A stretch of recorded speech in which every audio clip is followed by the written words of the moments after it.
Wow. No, that's good. Help us with, there was something you said that just stood out to me there, which is you said this area of we need to be comfortable even with disagreement. How do we get to that place? Because I'll tell you, I observed a lot of boards. I know what a lot of church boards are like and things. And it's like, I think a lot of times people would rather keep a peace, or what they would, on the surface level be peace, without being willing to go into some of those areas of disagreement. How do we get comfortable in a board setting with a little healthy disagreement? Well, isn't it New Hampshire that has a motto of good fences make for good neighbors? Okay, sure. If not, I've now assigned it to them, and I'll get letters from people in New Hampshire.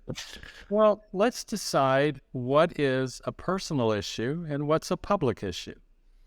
And let's just hash it out. But we do that in a safe environment, meaning it's a four-wall discussion. What's said in this room doesn't go any further.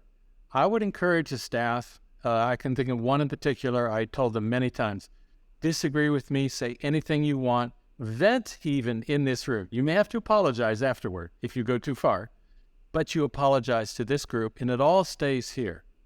Then, when we make a decision, that's the decision that we're all agreed upon.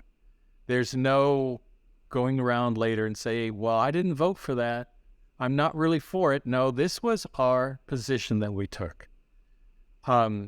Because the four-wall discussion is a place for safe discussion.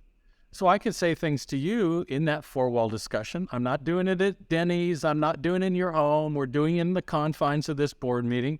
And I'd say, I'm really concerned about, or I got really mad on the inside because of something we did as a church. Great. We can work on that because it's a safe environment to work on that.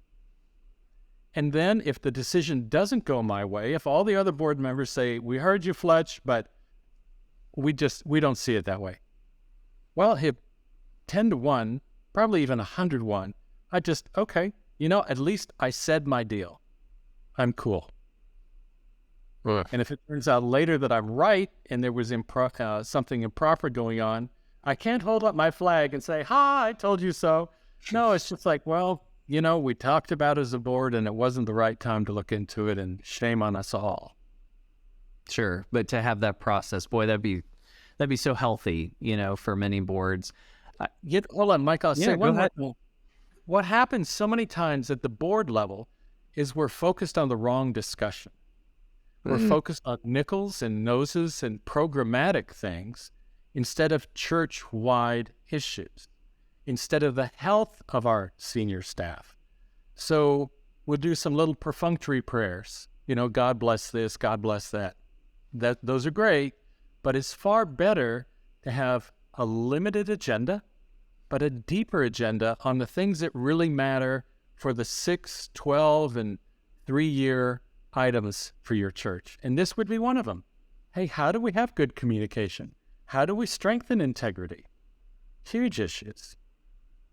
I'm so glad you said that. Yeah, thank you. So a more limited agenda, deeper agenda, focusing on the things that matter. Wow, that's good. One of the things I'm so glad I'm not on a church board right now are the incessant and long board meetings that would go on for, I've only been in, I clocked it at one time like 750 church board meetings in my ministry career. And so many of them were 3 and 4 hours and really could have been 2 hours of important discussion, but we saved all the big stuff for the very end when we're all tired. Subscribe to our YouTube channel for more finance, governance, and fundraising news and insights for your church or ministry.